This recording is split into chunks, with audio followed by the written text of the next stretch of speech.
Oh, hello. Hey guys, this is Chewie painting.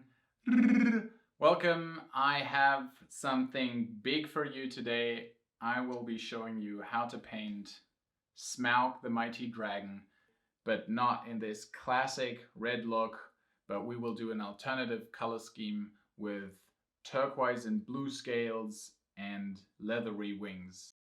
As a quick preview, here you can see how the model will look in the end. First of all, let's start with the base. Usually it comes with this base with all those gold coins on it, like it's shown in the movie. But since we're doing an alternative color scheme and want to do something that is just different, I want to cover this all up so you will not see a single piece of gold anymore. Let's start doing that. First of all, we gotta start with the base. Let's cover up all the gold with some milliput in order to fix wood and other materials I've got laying around. I'm just slapping them with super glue onto the base to give it a more interesting look. The cobblestone parts you're seeing are from a green stuff roll, so I'm breaking certain parts off and trying to find the perfect spot for them.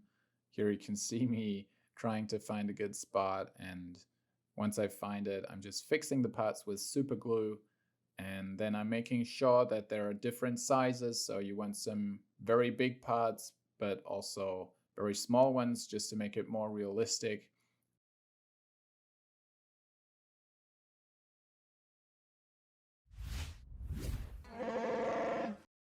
Just as a quick reminder in between, if you like this kind of content, please consider subscribing, liking, and commenting the video.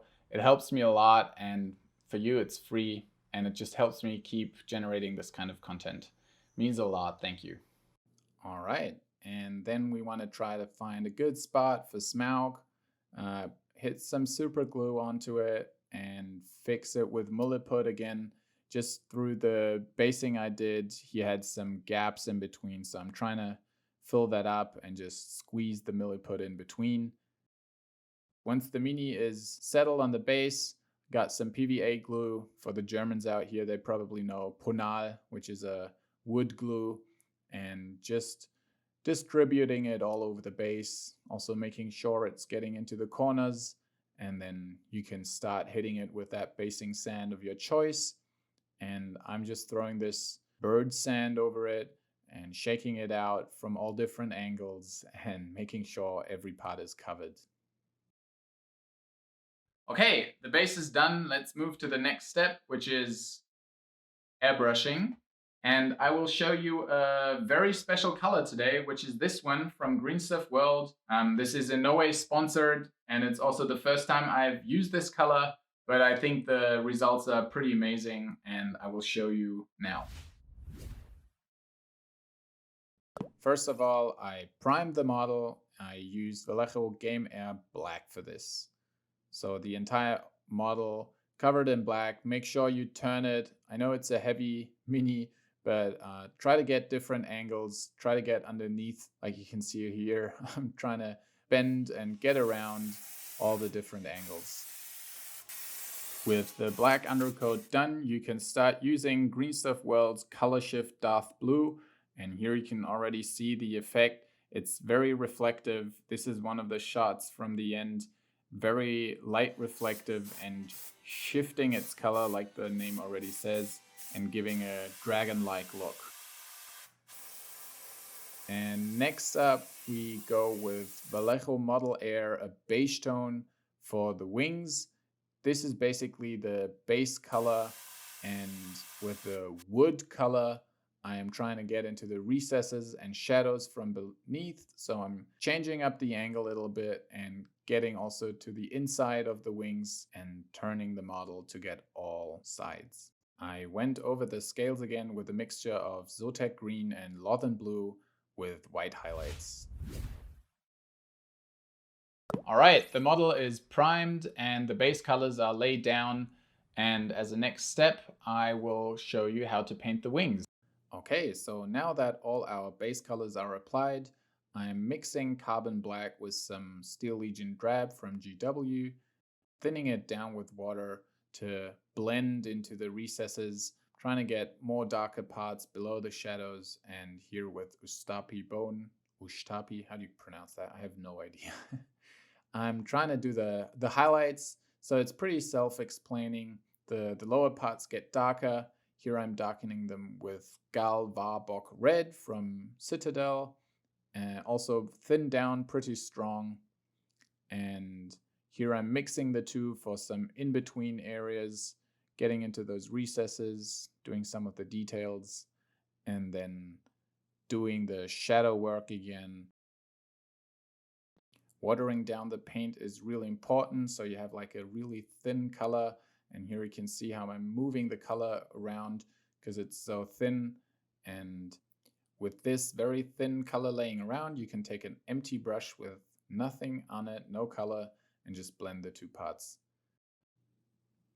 Okay, I'm continuing with Steel Legion Drab and Gal Vorbak Red, changing between those two colors and going into the shadows with the red tone and highlighting it again with Steel Legion Drab. Also, I'm getting some details in, some little wrinkles in the wings that just makes it much more realistic. And then you can already jump into the highlights, get some Ustapi bone in there, mix it in the previous colors. If you've messed up like I did down there, you can just cover it up with the previous colors. So here are some more highlights on the wings. It's very self-explanatory. You can just take the higher parts and make them lighter and the lower parts darker. Same goes for the inside of the wings. I'm taking some black for the non-leather parts just to separate them clearly. And then again with the two colors I've used before, doing the red purplish tones in the recesses and correcting my mistakes with Steel Legion Drab. Again here, I've watered down the color quite a lot. You can see how the color is moving around, and just for the highlights, I like to keep it a little drier so it doesn't run. Like right here, you can see I'm doing the very fine parts. The color is much drier for those kind of works. While I was painting the insides of the wings, I was very much regretting that I've already glued them on. It's much easier if you have them separately, so as a tip for you, glue them on after you've painted them.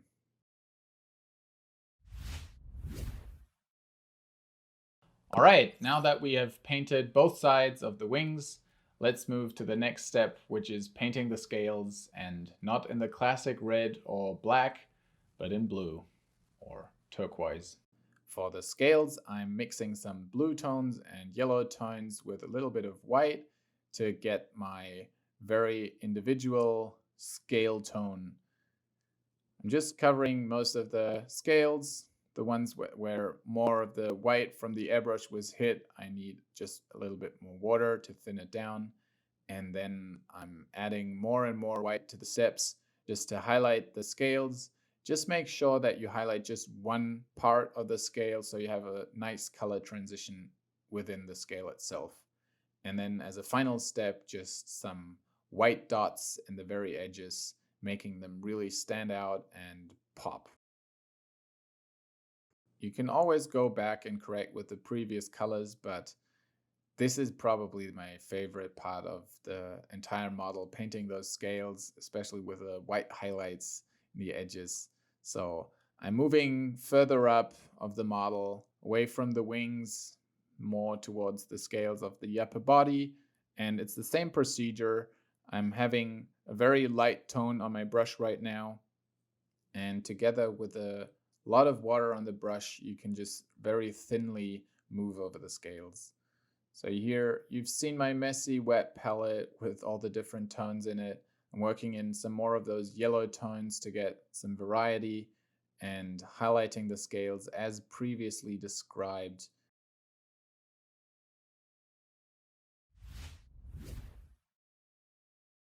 Next up are all the bone tones. So all the horns he has and claws and that kind of stuff. which is all basically the same color recipe I will be sharing now. After I've painted the scales, I looked at the wings again and realized that the wings could use another layer of highlights, so I went back in again and with a bone tone of Ushabti bone, I highlighted it once again. Here the paint has the perfect consistency and I'm just laying it as a rough sketch onto the highlights and then adding some more white to make it really pop and stand out for the final highlight. Okay, so now we're actually moving on to some horn and bone parts.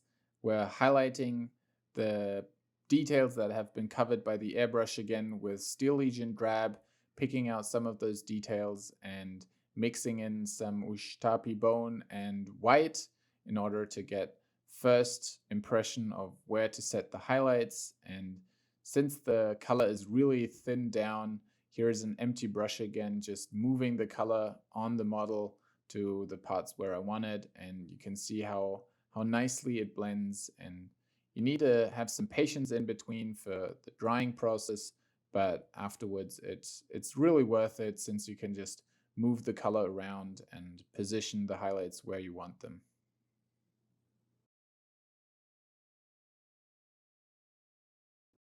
Once they've dried, you can repeat the process again with pure white, thinned down a lot, and mixing in some Ushtapi bone again for the midtones to do the transition between the complete white and the colors we've previously painted. So then you can also start adding some texture to the bones and picking out the rest of the horns and making that head super realistic and stand out more from the turquoise tones. So you have some more separation between the different areas of the model.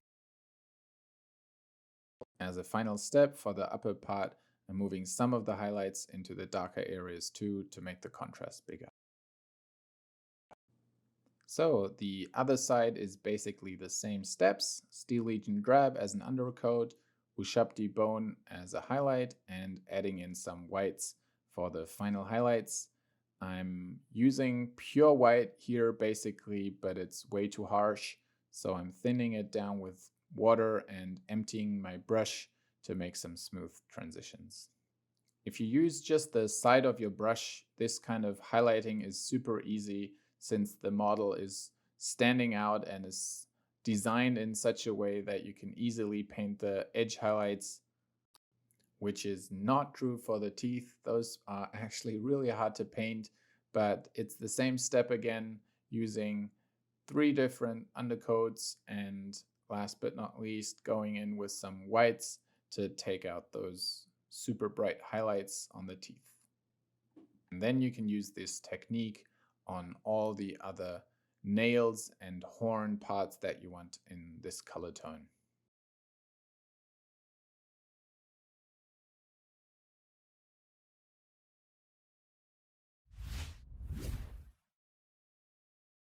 All right, and last but not least, the most important part of any miniature, the head. I'm using Zotac Green Incubi Darkness, highlighting it with some white, mixing in some white tones, and I'm having these on my wet palette, changing constantly between the tones. If something's too dark, I'm going more in the brighter tones, and here I'm using only the 2 color tones, thinned down a lot like a kind of glaze, and moving in more in a thicker consistency again for all the highlights and just tiny dots. And it's a really fine brush, and being very careful about the highlights around the mouth and just using like a stippling technique nearly, just very, very fine details and highlights. Adding it every layer makes a huge difference, and I think this was the part that I enjoyed next to the scales most, just because the before and after is very, very obvious. Adding in some whites, I'm moving on to the further highlights, trying to think of light coming from the top left, so everything that is directly hitting that is getting a white dot or white highlights. And then on the very top, obviously it's the brightest, so I'm just adding in small dots, small lines, which slowly build up this impression of a Smaug face. For the lower part of his face, I wanted it to be even more dark, so I added some black and just went with the lines, and it was just a rough sketch. I put in some of this purple tone to mix over it and kind of washed over it, but some of the colors still rested there. And adding the green tone, I kind of made the impression that there were scales again in his face, and I could just paint onto this sketch, leaving the dark parts where they were and just slowly building it up with more highlights and the Zotac green with the pure white. So I'm gradually adding in more and more white until I was happy and called the face done. For his eyes, I looked at a reference picture on the internet and I realized there was quite a lot of orange in it, so I gradually mixed more and more orange in it. And unfortunately, I had to go so close that my head covered the camera. So here you can see the last steps edited in and the white reflection like on the reference picture. All right, everyone, that's how you paint Smaug. I hope you liked it and I hope you learned something. I have a separate video about the Smaug on a turntable so you can see him from all the different angles. I just wanted to keep it separate, like the learning and tutorial stuff and the showcases. So there's a separate video, you can have a look at it. And for now, there's just left to say, please consider subscribing if you've liked it. I hate doing this kind of stuff where you go like, subscribe, share, blah, blah, blah. But it really helps and it keeps me going and allows me to make this kind of content. And yeah, thanks for all the support. And if you want to support me even further, I will link my Patreon down below and my shop. You can buy some cool Chewie merch, cool hoodies. Thanks a lot for switching in, and Chewie's out.